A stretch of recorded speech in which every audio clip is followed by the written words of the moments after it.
After Thomas's funeral, which was very well publicised, the family was absolutely devastated. I can't imagine 7 years of not knowing what had happened to him.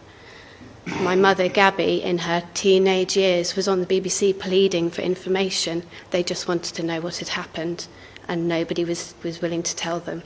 For me, the fact that he was buried face down shows an absolute disregard for him as a person, and was a disgusting way to leave him.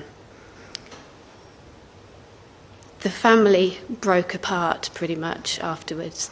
The two girls, Gabby and Renate, pretty much became estranged. They hardly had any contact with each other. I only met my Aunt Renate perhaps once.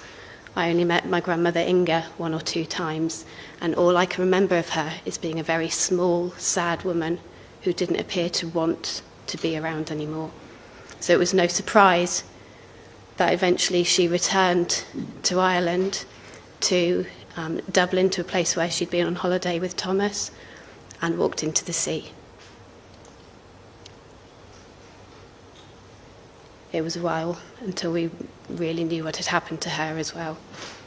And subsequent to that, my Aunt Renate, she moved to South Africa. She died by her own hand. After that, my mother also took her own life in '94. And 5 years after that, my father also died by his own hand. My sister was only 14 when our mother died.